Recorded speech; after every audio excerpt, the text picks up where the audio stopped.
And Clint, you're doing something a little bit different for us today, and that is trying to help explain what the Russians are up to. What is this military strategy, and how has it changed over the last week?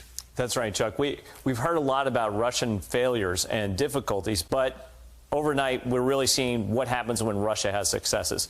What we see here is a map of the South. Remember, in 2014, the Russians took Crimea, and the one axis of advance that they've had into Ukraine has been from the south, where they've been successful. Right now, you see forces that have broken through, are on this axis here, running along the coast of the Sea of Azov. They are now laying siege to Mariupol in such a way that it will be absolutely devastating in the coming days. We're talking large indirect fires, artillery, missiles, munitions. They are devastating this town. Total warfare. Separately, you started off, Chuck, talking about Kherson. Kherson is important because it is the land bridge. It's the essential bridge that connects Crimea to the rest of Ukraine over the Dnieper River.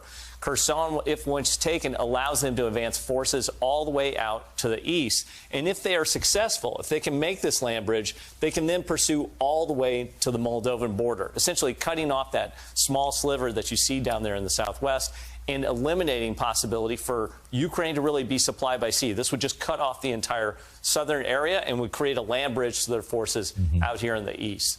Now, separately, Chuck, with that, we still need to be talking about what's going on in Kyiv. You brought up logistics, and President Zelensky mentioned it as well. The battle from here on out is really about three things: food, fuel, and ammunition. Those three things are what keep armies alive. And a big topic of conversation has been this enormous convoy that we've seen here in Ukraine. This convoy, hopefully I can get it to pull up here. The board's moving about the same speed as the convoy at the moment. But this convoy is not what we would typically see. As an infantry officer, when I was talked about Soviet or Russian forces, they are stacked up. This is a traffic jam right here. That is indication they're not worried about air power.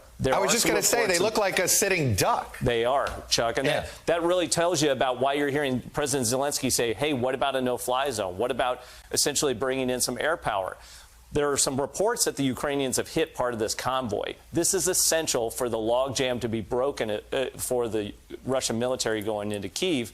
This is also not a disciplined military force. This isn't the vaunted Russian armored divisions that we were really told about leading up to the invasion. They're sloppy, they're bogged down, and they're going to struggle in terms of their advance. Now, with that, one thing to think about is when you look at the broader map in terms of Kyiv, what they have been able to do is start to advance in other areas. You see massive shelling here in Chernihiv.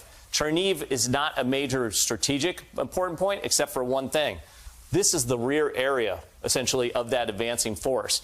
They were sloppy, they were bold, and they got caught trying to go in the first week. In this new period, what you're seeing them do is build that lodgehead, build that combat power so that they can sustain the siege of Kyiv. And what we're seeing in Mariupol starting right now, that should foreshadow what we might see in Kyiv as they build up combat force. It can be devastating, and it just a little bit of air power would make a huge difference.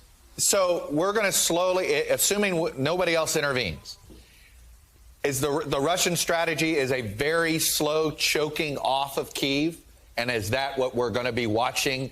It's like a slow motion car wreck. We're going to just watch this slow advance from the south, the east, and the north, with really only the west being perhaps a way to get supply lines to Ukrainian soldiers in Kyiv? Absolutely. Is that what we're looking at Chuck. here? Yeah, they're going to lay siege to Kyiv in hopes that they will topple the government. The initial plan was crazy from one perspective with the Russians, but it depended on toppling the regime in Kyiv. Remember, they were trying to do a political coup, essentially knock out Zelensky and his administration, take over the country. Now, how are they going to do that? They're going to lay siege. Critical to watch here is once they start to envelop here to the west. Hopefully I can get this going. Yeah. When they envelop here to the west, they will be cutting those supply lines that we've been hearing about coming in through Poland. So we're hearing humanitarian aid, lethal aid, the reports today of 2,000 Stinger missiles. How are they going to get there? If they're cut off here in the south and they're cut off in the west, Zelensky will have to really think about what his options are in terms of keeping his force going over time. Clint, can you imagine aid being flown in by, say, Polish forces that NATO sort of protected as they weigh in, or do you think we wouldn't want to risk, NATO would be uncomfortable risking that? I think NATO is totally uncomfortable due to the nuclear option. That's really, Putin's got 3 cards he plays against the West: nuclear, cyber, and disinformation. That's essentially his asymmetric tools.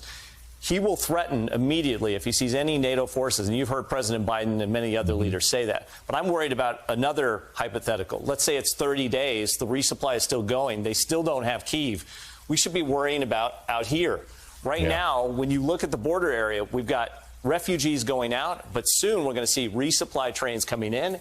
And there's this other issue that's there. President Zelensky called for foreign fighters. If foreign fighters start showing up, if they start flowing into the country, Russia will want to go after that combat power as well. Yeah. I would think that the Russian forces, while they're focused here, if they get bogged down, they're going to try and move their forces and fires out towards the west. Clint, bottom line, this no longer looks like a fast operation that the Russians are planning on. This is now a long siege. Is that how you would assess this? Not only a long siege, but Putin's got trouble at home, Chuck. You're starting to see a lot of panic at home.